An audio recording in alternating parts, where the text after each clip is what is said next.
नमस्कार दोस्तों, stock market studies में फिर से एक बार आपको बहुत-बहुत स्वागत है। तो आज मैं फिर से आपके सामने कुछ इंपॉर्टेंट कंपनी का अपडेट शेयर करने वाला हूँ, तो वीडियो को पूरा लास्ट तक देखिएगा। और अभी तक अपने चैनल को सब्सक्राइब नहीं किया तो जरूर कर लीजिएगा। कंटिन्यूअसली इन्फॉर्मेशन और अपडेट्स पाने के लिए चैनल के ऊपर बने रहिएगा। तो चलो देख लेते हैं कौन सा कंपनी है इस वीडियो के अंदर। फर्स्ट जो कंपनी है जिसके बारे में बात करूँ उसका नाम है IDBI bank, sorry IDFC first bank. तो आईडीएफसी फर्स्ट बैंक आप सभी जानते हैं इंडिया के एक छोटा सा प्राइवेट बैंक है। छोटा सा मैं इसलिए बता रहा हूँ क्योंकि इस सेक्टर में जितने सारे बैंक्स है, अगर देखेंगे तो एचडीएफसी बैंक हो गया, ICICI bank, Kotak, axis, IndusInd bank, उसके बाद आईडीबीआई बैंक, यस बैंक, उसके बाद जिस कंपनी का नाम देखने को मिलेगा वो है आईडीएफसी फर्स्ट बैंक, जो 8 नंबर रैंकिंग में खुद के नाम दाखिल करा चुके हैं। अगर यही चीज में अगर बैंकिंग सेक्टर के हिसाब से बात करूं तो बैंकिंग सेक्टर के हिसाब से आपको आईडीएफसी फर्स्ट बैंक को कितने नंबर के बाद दिखेगा, आप देखेंगे तो 17 नंबर में आपको दिखेगा।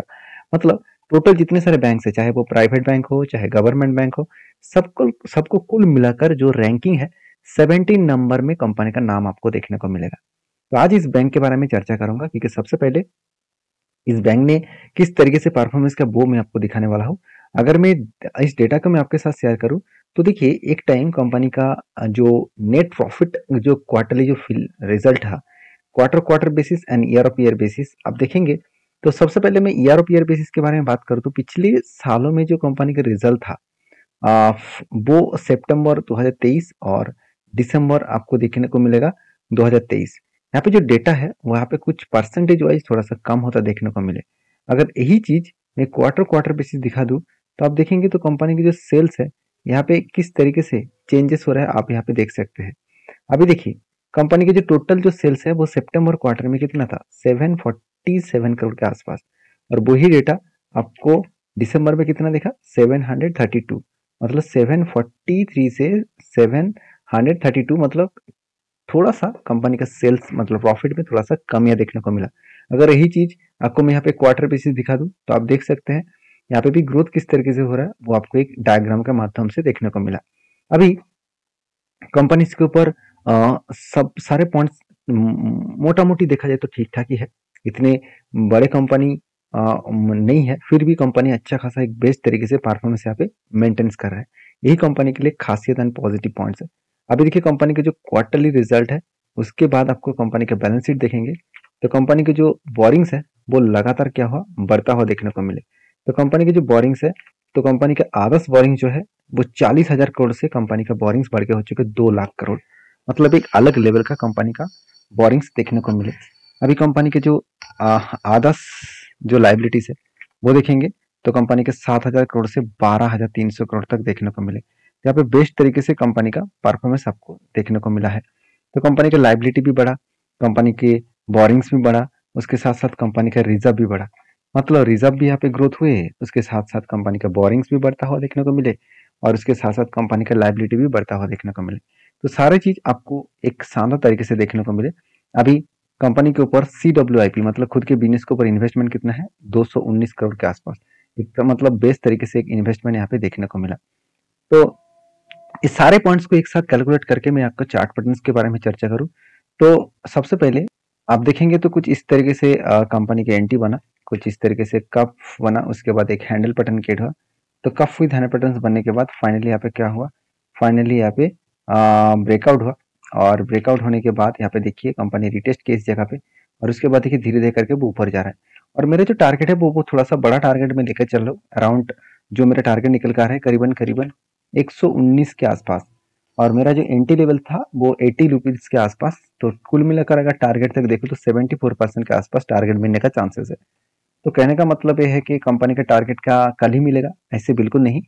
As a long term investment के बारे में नहीं कहूंगा, यहाँ पे स्विंग बेसिस में मैंने ट्रेडिंग लिया। 1 साल तक मेरा टारगेट है, तो 1 साल के अंदर अंदर अगर टारगेट हुआ नहीं हुआ तो मैं उसके बाद कुछ डिसीजन लूंगा। तो 1 साल तक मैं जरूर होल्ड करूंगा। और देखिए 1 साल छोड़ दीजिए, यहाँ पे अगर 2 साल में भी इस कंपनी का टारगेट अचीव किया तो भी मेरे लिए बड़ी बात होगा, क्योंकि 74% मतलब एटलीस्ट 35% नहीं 36% के आसपास ईयरली आपको एवरेज टारगेट मिलेगा।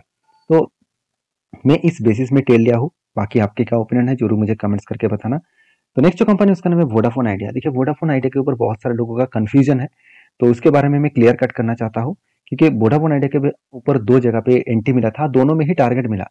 मैंने फिर भी मैंने एक जगह पे एंट्री लिया, दूसरी जगह पे एंट्री नहीं लिया। क्यों नहीं लिया वो मैं आपको बताने वाला हूँ। पहली बात, कंपनी क्या है? कंपनी लॉस मेकिंग कंपनी है। तो कंपनी के ऊपर लगातार क्या हो रहा है? कंटिन्यूसली लॉस होते चले जा रहे हैं। कंपनी कितना भी खुद के सेल्स को मेंटेन करे, एक्चुअली सेल्स तो ग्रोथ नहीं हो रहा है, 10,000 करोड़ के आस पास ही सेल हो रहा है। तो कंपनी के एक्सपेंस इतना ज़्यादा हुआ, और उसके साथ साथ सबसे देखिए एक्सपेंस कंपनी बहुत अच्छी तरीके से कंट्रोल में रखा। ऐसे नहीं कि बहुत ज़्यादा एक्सपेंस कंपनी कर रहा है। प्रॉब्लम कहाँ पे है? प्रॉब्लम एक्चुअली ऑपरेटिंग प्रॉफिट देखिए पॉजिटिव में है। प्रॉब्लम एक्चुअली कंपनी का कहाँ पे है? प्रॉब्लम है कंपनी का इंटरेस्ट। कंपनी इतना ज़्यादा कर्जा ले लिया कि कंपनी के जितना सेल्स हो रहा है और कंपनी का जितना एक्सपेंस हो रहा है, उस सेम टू सेम एक्सपेंस के अमाउंट ही कंपनी के इंटरेस्ट देना पड़ रहा है। मतलब खुद का इनकम 10,000 करोड़ है और एक्सपेंस हो गया करीबन 13,000 करोड़ के आसपास, तो 12,500-13,000 करोड़ के आसपास। तो जिसके चलते कंपनी का नेट प्रॉफिट नहीं नेट लॉस देखने को मिला हर टाइम में, हर जगह पे। तो इसी तरीके से सिचुएशन बनता हो देखने को मिले। बाकी इस कंपनी के ऊपर जो नेट लॉस है वो माइनस में देखने को तो मिला है। तो क्या इस कंपनी के ऊपर ट्रेड लेना चाहिए? फिर भी मैंने एक बार ट्रेड लिया। क्यों लिया? मैं थोड़ा सा रिस्क लिया छोटे मोटे क्वांटिटी के साथ। कहाँ पे लिया वो मैं आपको दिखा देता हूँ और आपका जो कंफ्यूजन है वो दूर कर देता हूँ। देखिए, मैं एक रेंज के बेसिस में ट्रेड लेता हूँ। पहली बात आप ध्यान दीजिएगा, यहाँ पे क्या बना? यहाँ पे कंटिन्यूसली बाइंग कैंडल बना। मतलब टॉप लेवल से अगर ग्राउंड लेवल तक देखो तो यहाँ पे कंटिन्यूसली क्या बना? Buying candle. 1 2 3 4 4 बाइंग कैंडल बना। और यहाँ पे ग्राउंड लेवल से टॉप लेवल तक अगर देखूँ तो एक्चुअली यहाँ पे देखिए टॉप था, तो लेवल को देखूँ तो 48% के आसपास एंट्री बना था। तो इसका मतलब क्या है? जब भी मैं नीचे आएगा इस लेवल को टच करेगा तो एंट्री लूंगा और यहाँ तक मेरा टारगेट रहेगा।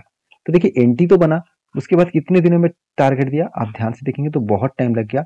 और टाइम कितना लगा मैं एक बार आपको मार्किंग भी कर देता हूँ। एंट्री लेवल से टारगेट तक देखो तो ऑलमोस्ट 700 डेज। 700 डेज का मतलब कितना होता है?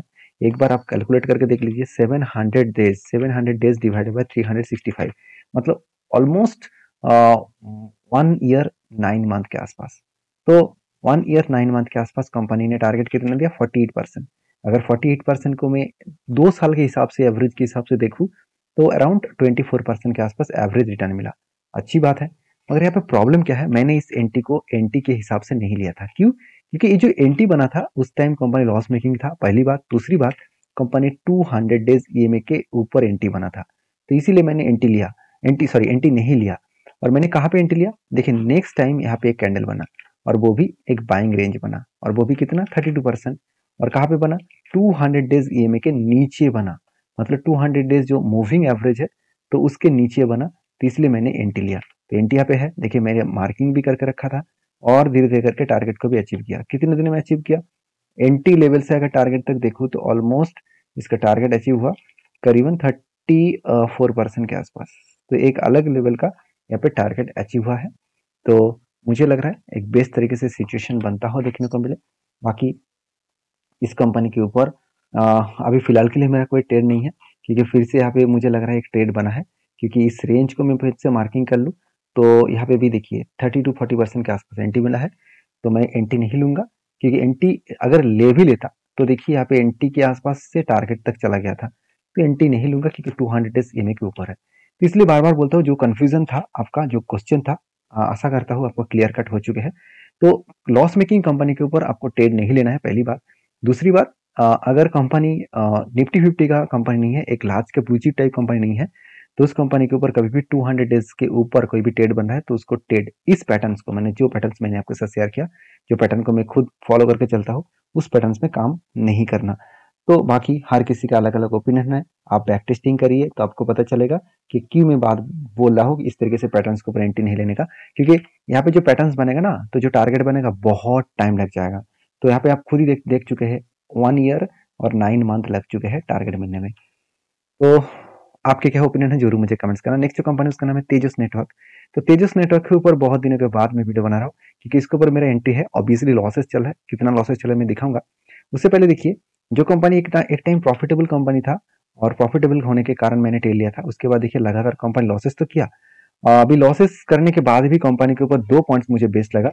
पहली बात, रिजर्व बढ़ते चले गए और कंपनी के बोरिंग्स घटता चला गया। और साथ ही साथ कंपनी के ऊपर जो कर्जा है अभी 138 करोड़, और इसी पैसा कंपनी के देखिए खुद के हाथ में है, कैश इक्विपमेंट के हिसाब से 350 करोड़, मतलब इजीली वो पैसे को, इस कर्जे को मिटा सकते हैं। और साथ ही साथ एज ए इन्वेस्टर वो भी देखेंगे।